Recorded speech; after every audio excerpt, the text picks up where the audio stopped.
Bom, nesse vídeo eu quero falar com vocês sobre a venda do Lúcio Rodrigues para o time lá da Arábia Saudita e com esse um pouco mais, né, de 140 milhões de reais que o Bahia vai ter, será que dá para trazer alguém para repor, né, o jogador? Até porque a tendência é realmente sair já nesse meio da janela. Ficou ruim, né, porque ele sai agora, não vai ter como repor, não vai ser, por exemplo, para o ano que vem. E independente disso, né, seria interessante o Bahia estudar algumas opções para esse ano ou para o ano que vem, independente, né, de qualquer dos cenários, para ter uma reposição. Quem será que poderia ser uma boa? Tem alguns jogadores que estão livres, não necessariamente para essa função, né, que ele vinha fazendo mais, podendo jogar centralizado e pelos lados também, né, ele tem feito um papel bem versátil jogando pelo Bahia e, para falar a verdade, nos últimos jogos cresceu bastante de produção.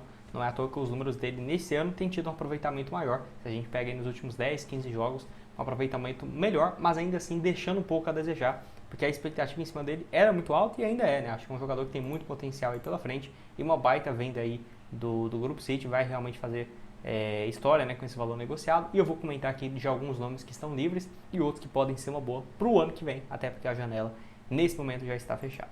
Só antes de começarmos, aproveite aqui para deixar seu like, também se inscrever no nosso canal. Eu me chamo Gustavo, esse é o canal Futebol Team. Bora chegar essa meta aqui no YouTube, que é de 23 mil inscritos, para a gente trazer mais conteúdos aqui do Bahia. Nós trazemos direto, né? Por exemplo, do estádio Pituaçu, trouxe uma atualização recentemente para vocês, de outros clubes nordestinos, CSA, Ceará, enfim. Para você não perder nada, já se inscreva aqui embaixo e também ativa as notificações. Bora ir rumo então aos 23 mil inscritos, combinado? Então, bora trazer aqui um pouco mais desses valores, né? Só rapidamente, 140 milhões fixos, mais 2 milhões de euros em bônus, né? 12 milhões de reais. E para mim, o que é uma grande vantagem aqui? Que se fosse só esse valor, já estava ótimo. Mas esse 25% de uma venda futura é bem interessante, porque o que está acontecendo lá na Arábia Saudita? Muitos jogadores vão, independente se ele for bem ou não, eu vejo ele muito indo para o futebol europeu e o clube querendo pelo menos uma recuperação desse valor, né? Ou seja, vai ser vendido daqui a uns 3 anos, chutando baixo, 2 anos, 150 milhões de reais. Aí o Bahia vai ter direito a 25% desse valor, ou seja, vai pingar ali mais uns 30 a 40 milhões de reais nos cofres do clube, porque vimos o Marcos Leonardo, né? Foi para lá, foi muito bem, é claro, um time com maior investimento, mas vai vender ele porque quer nomes mais de peso. Pode ser que o Luciano Rodrigues também vá para esse cenário, ou vá muito bem lá na Arábia Saudita e seja vendido com um valor mais alto, né? Pensa, 40 milhões, 35 milhões, por que não? E o Grupo City mantendo 25% ainda, pô, baita negócio aí pro Bahia, realmente bem interessante essa cláusula de 25%, realmente mostrando que não estava muito afim de vender não, né? Colocou as cartas lá na mesa e o clube foi atrás e pagou, então acho que o Bahia está certíssimo aí nessa negociação. E aí, igual eu falei, ele faz um papel bem versátil. Pode jogar como ponta, joga muito centralizado, que tem sido o papel dele mais nos últimos jogos. Então eu vou focar nesse vídeo aqui mais para jogadores de beirada, tá? Não vou focar só realmente em centroavante ou algo assim, beleza? Eu até vou colocar um aqui que não seria exatamente para repor ele, mas que já foi um desejo do Grupo City e que está livre no mercado, que é o Rafinha, né? Rafinha Alcântara e tudo mais. Jogou por último ali lá no Qatar, onde foi titular nessa última temporada dele, desde o final no meio de maio do ano passado, né? Então já tem mais de um ano que ele não entra em campo e não anunciou sua aposentadoria, até porque ele só tem 32 anos, né?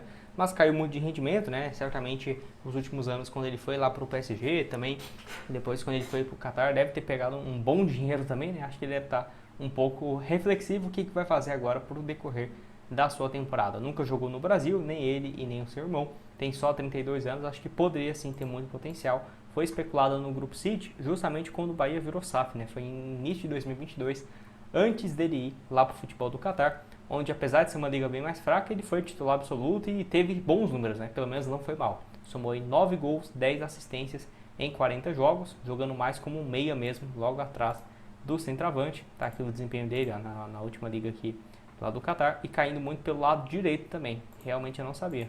Pelo menos aqui nesse jogo, nessa liga aqui na última temporada, ele jogou muito pelo lado direito, né? Então, para falar a verdade, até parece um mapa, mas características bem diferentes em relação ao Luciano Rodrigues, que cai muito mais pelo meio também, né? Para dentro e marca alguns gols. Pode deixar a sua opinião aqui embaixo. Outro que parece é o Ziyech, né? Também marroquino, nome de peso, né? Não seria aquele cara necessariamente para uma venda futura ou algo assim. Tá aqui o último desempenho dele, que ele estava também no Qatar, é isso? Aldo Alil e o Rafinha no Al Arabi. Então é isso. Então lá no Qatar também, que está com um investimento muito alto, né? Um pouco a gente fala, mas está realmente com dinheiro infinito, basicamente. E o Ziyech pode sim dizer que ele faz essa função mais de ponta, né? Não seria errado falar. E aí ele poderia chegar agora, então seria uma peça de reposição imediata. Para você ter uma noção, né, nessa última passagem no Qatar, 12 jogos, 1 gol e uma assistência. No Galatasaray também, o primeiro ano dele foi bom, 23 jogos, 8 gols e 4 passes, até ir em definitivo e não dar conta do recado. Foi comprado por um caminhão de dinheiro junto ao Ajax, depois de ótimas temporadas de Champions League e tudo mais.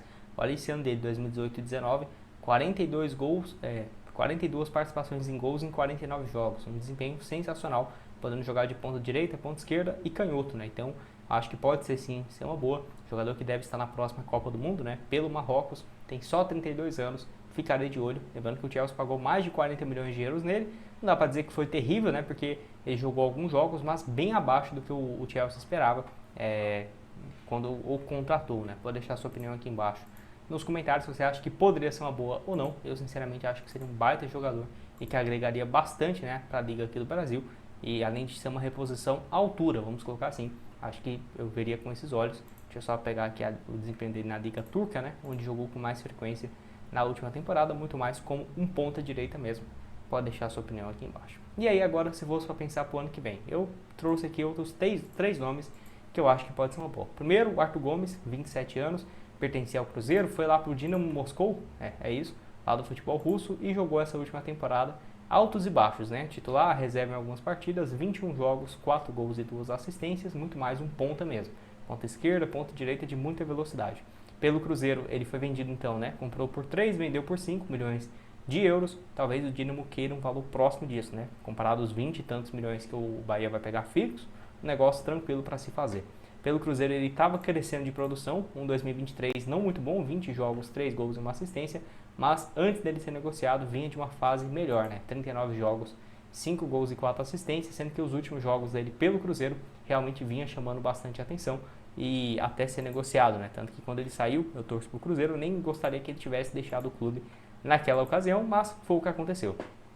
Ficarei de olho também, jogador que já passou bem pelo Santos, Chapecoense, um bom tempo também lá no futebol português, e voltou para o Brasil e deu uma volta por cima, né? Realmente indo depois para o futebol russo, agora com uma boa projeção para sua carreira, certamente tem um salário bem alto também, mas tudo dentro do normal.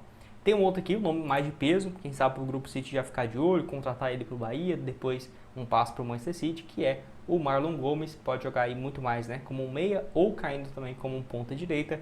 Não é à toa que ele hoje está avaliado em mais de 10 milhões de euros e o Shakhtar já recusando proposta de 15, tá? Então não é um valor barato. Não é à toa que ele foi comprado por mais de 8 milhões de euros pelo Vasco da Gama, onde já tinha feito ali um pouco mais de 40 jogos pelo principal do Vasco, porém não estava ainda tudo aquilo que se imaginava dele, né? Estava ainda em desenvolvimento. Como só tem 21 anos, tem jogado como titular as competições europeias, né? No ano passado também, 31 jogos, 4 gols e mais 2 assistências, tem chamado a atenção de alguns clubes e eu ficaria de olho, né? Realmente acho que pode ser um jogador com muito potencial, não é à toa que ele é em várias listas, né, colocado como um dos brasileiros com mais potencial, né, no ataque, para se tornar aí um grande meia ou um ponta. Pode deixar sua opinião aqui embaixo. E só para finalizar, tem outros aqui que eu acho interessante, tanto o Michael quanto o Cebolinha, tá? Eu acho que poderiam ser boas opções que estão meio que encostados aí no Flamengo, né? Deixa eu só pegar aqui o Cebolinha, que inclusive o Grêmio tem interesse em repatriá-lo para o ano que vem. Foi comprado por 14 milhões de euros, mas isso foi em 2022. Hoje está avaliado em quase 8 a 10 milhões de euros, tá? Acho que dá para conseguir até menos do que isso, até porque nesse ano não tem sido aproveitado. Quem dirá para o ano que vem? Acho que ele vai perder ainda mais espaço, 30 jogos, 4 gols e 2 assistências. Fez um bom 2023, mas deixou muito a desejar desde quando saiu aqui do Brasil, né? No Benfica não dá para falar que foi uma passagem terrível, mas se esperava muito dele, porque ele fez boas passagens pelo Grêmio, pela seleção brasileira nem se fala, né?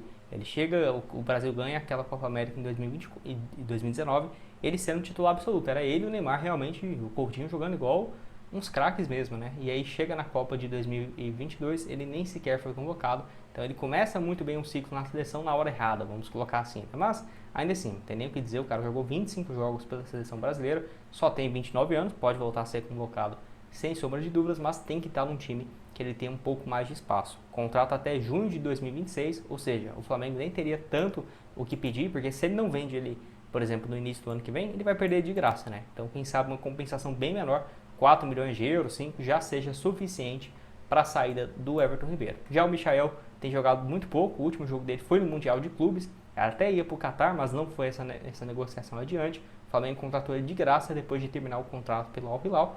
Bom negócio, né? Porque vendeu ele por 7 milhões e 600 mil euros, depois contratou de graça, mas não tem tido muito espaço também. Nome que eu acho interessante é os dois. Mas se fosse escolher um, acho que o Everton Cebolinha mesmo. Porém, o Michael em alto nível também não tem muito o que dizer, acho que é um baita jogador também. Vou deixar aqui outras sugestões de conteúdos para vocês e pode deixar sua opinião aqui embaixo. Quem que você aceitaria? Nos vemos aqui numa próxima. Valeu!